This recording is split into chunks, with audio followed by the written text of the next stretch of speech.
My dear student, मैं doctor SP Chaudhary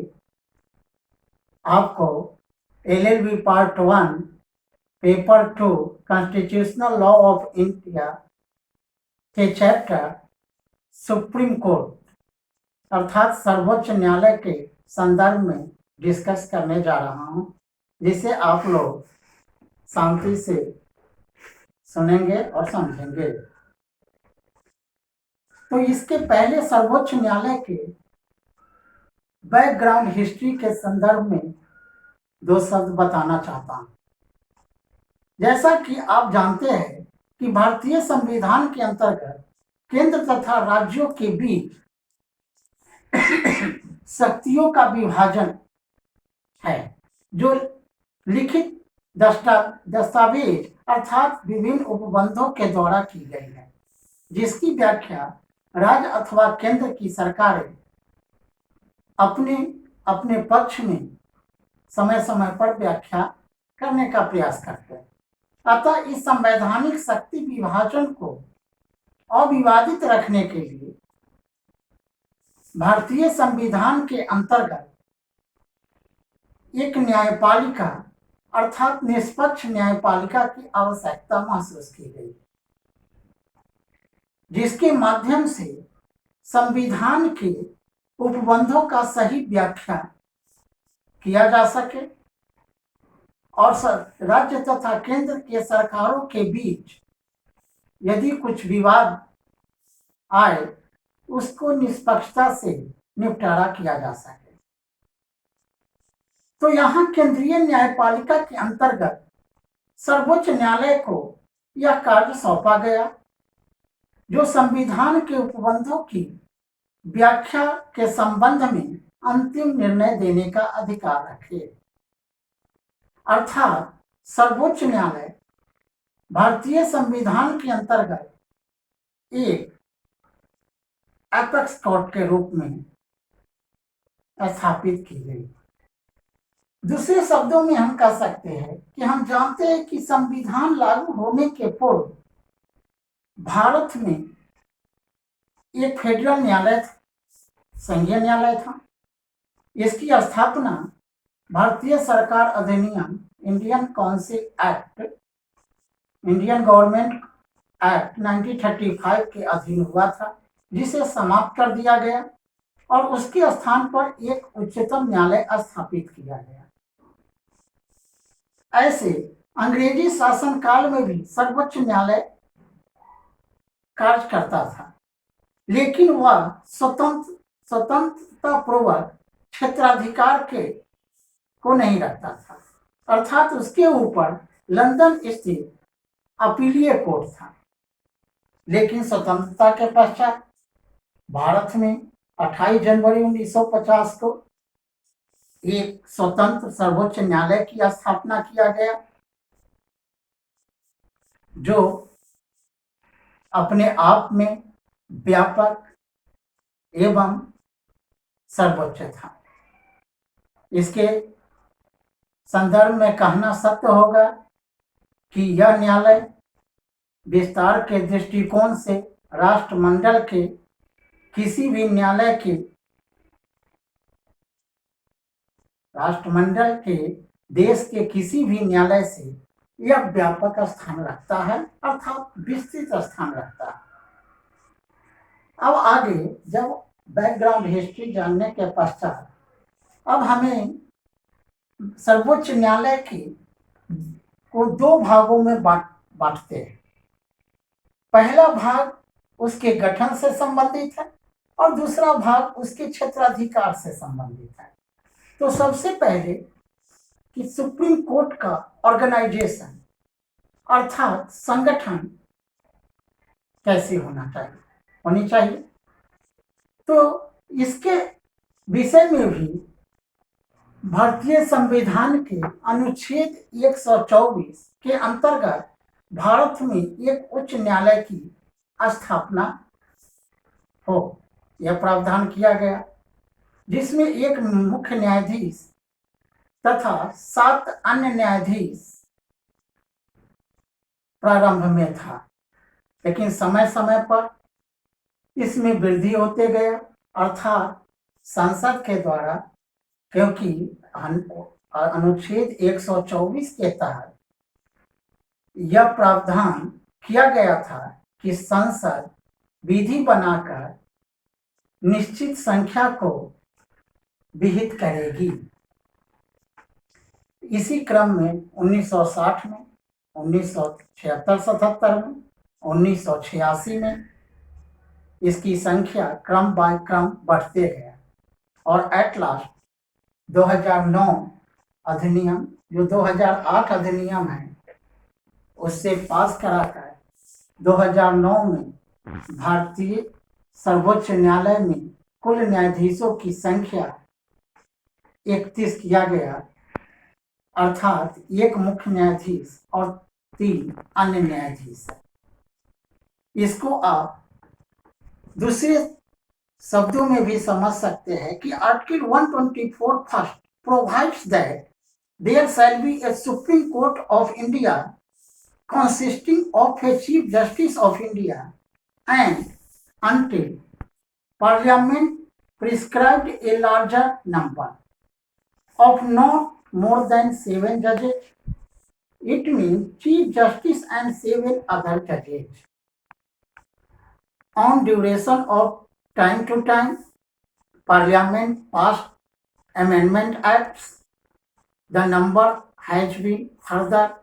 raised to other judges. Now by Supreme Court Amendment Act 2008, the number of other judges has been raised from 25 to 30. It means at present the total number of judges of Supreme Court is 31, include Chief Justice. तो इस तरह से इसके गठन में अभी 30 न्यायाधीश एवं एक मुख्य न्यायाधीश कार्य कर रहे हैं। इसके बाद appointment of justice, it mean जजेज, कि सर्वोच्च न्यायालय के न्यायाधीशों की नियुक्ति या मुख्य न्यायाधीशों की नियुक्ति किस प्रकार से होगी। तो अनुच्छेद 124(2) के अनुसार उच्चतम न्यायालय के न्यायाधीशों को राष्ट्रपति नियुक्त करेगा, किंतु राष्ट्रपति अपने विवेक का प्रयोग नहीं करेंगे, बल्कि वैसे न्यायाधीशों से परामर्श करने के पश्चात जिनसे इस प्रयोजन के लिए वह उचित समझे वही करेंगे। ऐसे सामान्यतः राष्ट्रपति न्यायाधीशों की नियुक्ति मुख्य न्यायाधीश के परामर्श से ही करता है और करेगा। वह उच्च न्यायालय के न्यायाधीशों से परामर्श भी ले सकते हैं अथवा वह सरकार के मंत्रिमंडल से सलाह भी ले सकते हैं, परंतु इस विषय में भारतीय कैबिनेट को एब्सोल्यूट पावर्स नहीं है, अर्थात वह सलाह दे सकती है जो इस विषय पर परामर्श देने हेतु पूर्ण रूप से योग्य हो। लेकिन इसी क्रम में बहुत सा विवाद आया। मुख्य न्यायाधीशों से नियुक्ति संबंधी विवाद आया, न्यायाधीशों की नियुक्ति एवं उच्च न्यायालय के न्यायाधीशों के स्थानांतरण संबंधी भी विवाद आया, जिसमें एक केस, इस विवाद के पीछे एक महत्वपूर्ण केस जो 1973 में आया कि मुख्य न्यायाधीशों की नियुक्ति वरिष्ठता के आधार पर जो होते रहा है उसको भारतीय सरकार ने नजरअंदाज करके और वरिष्ठता क्रम में चौथे नंबर के न्यायाधीश श्री अजित नाथ राय को मुख्य न्यायाधीश के रूप में नियुक्ति कर दिया। कहने का अर्थ कि 25 अप्रैल 1973 को केशवानंद भारती बनाम केरल राज्य के मामले में जो दिए गए निर्णय के पश्चात ही सरकार ने ऐसा कदम क्यों उठाया? क्योंकि क्या सरकार को डर था कि न्यायपालिका सरकार के कार्यों में हस्तक्षेप करती है? इसलिए सरकार ने अपने फेवरेबल न्यायाधीश को मुख्य न्यायाधीश के रूप में नियुक्त कर दिया, जैसा कि उस समय के तत्कालिक घटना से प्रतीत होता है। फिर भी सरकार के द्वारा अपने बचाव में कुछ तर्क दिया गया, अर्थात संवैधानिक उपबंध, विधि आयोग की सिफारिश, अन्य देशों के फैसले या नजीरे, न्यायाधीशों के सामाजिक दर्शन या न्यायाधीशों के कार्यकाल से संबंधित तथ्य को अपने बचाव में दिया गया। लेकिन तो भी बार काउंसिल ऑफ इंडिया के द्वारा या अन्य न्यायाधीशों के द्वारा या विधिवेताओं के द्वारा कटु आलोचना की गई। इसी संदर्भ में 700 अधिवक्ताओं ने अधिवक्ता संघ के आह्वान पर एक सम्मेलन में भाग लिया और सरकार की फैसलों की आलोचना की और सुझाव दिया कि बार काउंसिल ऑफ इंडिया और न्यायाधीशों की समिति के रिपोर्ट पर ही मुख्य न्यायाधीश की नियुक्ति की जाए और साथ ही मुख्य न्यायाधीश एवं अन्य न्यायाधीश के सिफारिश पर ही उच्च न्यायालय के न्यायाधीशों की स्थानांतरण का कार्य किया जाए। इस पर अनेक विवादें हुई, अनेक वाद आया, जिसमें एसपी गुप्ता बना, सेंट्रल गवर्नमेंट का केस 1982 में आया, फिर SC advocates on records association बना, भारत संघ मामले जो 1993 का है, वह भी रेफरेंस के रूप में आप पढ़कर समझ सकते हैं। लेकिन अंततः फिर जो इतना आलोचना, इतना केसों के मामले वादों पर फैसला आने के पश्चात भी ये आलोचनाएं होती रही। अंत में मुख्य न्यायाधीशों के कार्य प्रणाली पर भी आलोचनाएं होने लगी, अर्थात एमएम पुंछी जो मुख्य न्यायाधीश थे, उन पर आरोप लगा कि वे वरिष्ठ न्यायाधीशों की सलाह को नजरअंदाज करके वह अपनी परामर्श सरकार को और राष्ट्रपति को भेजते हैं। अर्थात मुख्य न्यायाधीश एमएम पुंछी मनमाने ढंग से और अन्य न्यायाधीशों के परामर्श किए बिना ही सिफारिश भेजते हैं, जिस पर राष्ट्रपति ने उच्चतम न्यायालय से कुछ प्रश्नों पर स्पष्टता करने को कहा। और इसी संदर्भ में 1999 में एक इनरी प्रेसिडेंशियल रेफरेंस वाद आया, जिसमें उच्चतम न्यायालय के 9 सदस्यीय संविधान पीठ का गठन किया गया और इस पीठ का निर्णय अभी निर्धारित किया, अर्थात इस पीठ में मुख्य न्यायाधीश एसपी भरूचा और अन्य न्यायाधीशों ने 7-2 के बहुमत से यह स्पष्ट किया कि परामर्श प्रक्रिया को विस्तृत किया जाए और उसे अभी निर्धारित किया जाए। इट मीन्स कॉलेजियम सिस्टम का निर्माण किया जाए, जिसमें मुख्य न्यायाधीश के अतिरिक्त वरिष्ठतम 4 न्यायाधीशों को के समूह बनाया जाए और उसके परामर्श पर, सलाह पर राष्ट्रपति न्यायाधीशों की नियुक्ति करे और स्थानांतरण संबंधी उच्च न्यायालय के जजेज का कार्य को भी देखे। क्योंकि इसी संदर्भ में एनजेएसी, जिसको हम एनजेएसी के रूप में भी जानते हैं, कि नेशनल जुडिशियल अपॉइंटमेंट कमीशन का भी गठन करने का प्रावधान था। अर्थात according to amendment act 2014 article 124(2) में कहा गया कि एवरी जजेस of the supreme court shall be appointed by the president by warrant under his hand and seal on the recommendation of the National Judicial Appointment Commission referred to in Article 124A. But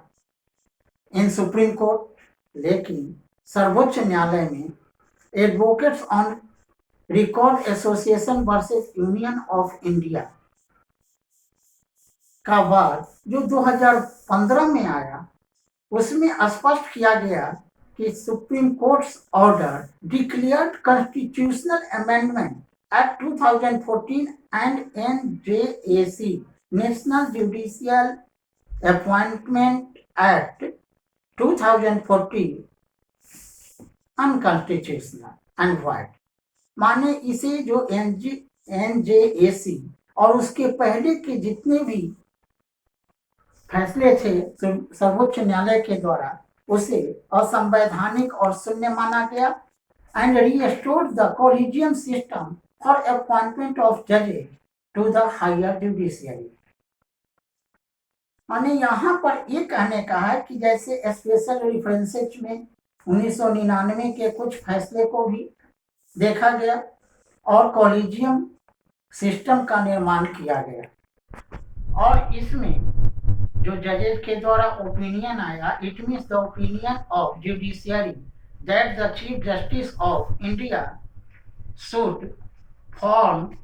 of the collegium consisting 4 senior most judges of Supreme Court, it is reasonable to expect that the collegium would make recommendation based on consensus. If there is no consensus, no one can be appointed unless the appointment is in conformity with the opinion of Chief Justice of India.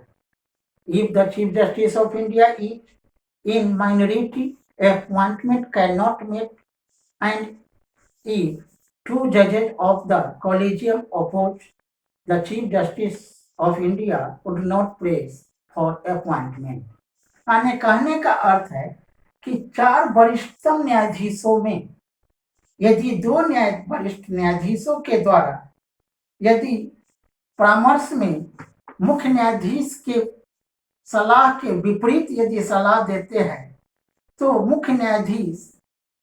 उस पर दबाव नहीं डालेंगे और अपने फैसले को आगे रिकमेंड नहीं करेंगे। इस तरह से उसके बाद जो न्यायाधीशों के नियुक्ति और मुख्य न्यायाधीश के नियुक्ति के मामले में जो विवाद था वह लगभग समाप्त हो गया और इस तरह से उसका अपॉइंटमेंट कॉलेजियम सिस्टम के द्वारा होने लगा। ऐसे आप लोग जानते ही हैं कि न्यायाधीशों की अर्हता के संबंध में कि वह भारत के नागरिक हो, वह किसी उच्च न्यायालय में नियमित 5 वर्षों तक न्यायाधीश हो अथवा किसी उच्च न्यायालय में नियमित 10 वर्षों तक अधिवक्ता रहा हो, चाहे वह राष्ट्रपति की राय में डिस्टिंग्विश्ड ज्यूरिस्ट पारंगत विधिवेता हो या वह इस तरह से ये जो 3-4 अर्हता योग्यता है उसको भी देखना अनिवार्य है। इसके साथ साथ duration of जस्टिसेज of supreme court of India, तो न्यायाधीशों के जो पदावधि है उसके संदर्भ में आप लोग जीके में भी पढ़े हैं और सामान्यतः जानते हैं कि मुख्य न्यायाधीश एवं न्यायाधीश का कार्यकाल 65 वर्ष तक रहता है, अर्थात वो 65 वर्ष की आयु तक अपने पद पर रह सकते हैं, जो आर्टिकल 124(2) में दिया गया है। उसके साथ साथ उसके हटाने का प्रयोजन है। अगर मुख्य न्यायाधीश किसी कारणवश छुट्टी में चला जाता है या अनुपस्थित रहता है तो एक्टिंग चीफ जस्टिस की भी नियुक्ति राष्ट्रपति सलाह के अनुसार नियुक्त करते हैं। दूसरी तरफ उसको हटाने के संबंध में है कि आर्टिकल 124 क्लाउज 4 के अंतर्गत उच्चतम न्यायालय के न्यायाधीशों के हटाने की प्रक्रिया भी विहित है, जो महाभियोग के द्वारा अर्थात इम्पीचमेंट प्रोसेस के द्वारा होता है। इस महाभियोग प्रक्रिया प्रत्येक सदन अर्थात लोकसभा और राज्यसभा में सिद्ध कदाचार या असमर्थता इनकैपेसिटी एंड मिसबिहेवियर के आधार पर लाया जाएगा, जिसमें प्रत्येक सदन में उपस्थित सदस्यों में से 2/3 बहुमत अथवा कुल सदस्य संख्या के बहुमत द्वारा अनुमोदन होना आवश्यक है। यदि ऐसा प्रस्ताव राष्ट्रपति की उपस्थिति में पास होता है तो राष्ट्रपति उस न्यायाधीश को पद से हटा सकते हैं। इसकी स्पष्टता के लिए 1-2 बात भी आप पढ़ सकते हैं, जैसे के वीरास्वामी बनाम यूनियन ऑफ इंडिया जो 1991 का केस है, या सी रविचंद्रन अय्यर वर्सेस न्यायाधीश AM भट्टाचार्य जो 1995 में सुप्रीम कोर्ट में केस आया, वाद आया, उस मामले को भी आप रेफरेंस के रूप में पढ़कर स्पष्ट हो सकते हैं या समझ सकते हैं कि इम्पीचमेंट प्रोसेस के द्वारा न्यायाधीश को हटाने के बाद भी उस पर अभियोग भी चलाया जा सकता है। तो इस तरह से सुप्रीम कोर्ट के जो ऑर्गेनाइजेशन या संगठन के संदर्भ में ये कुछ पॉइंट्स है जिसको आपको फिर दोबारा किताबों से समझना अनिवार्य है। इसके बाद हम लोग नेक्स्ट क्लास में ज्यूरिसडिक्शन ऑफ सुप्रीम कोर्ट के संदर्भ में देखेंगे। थैंक यू, धन्यवाद।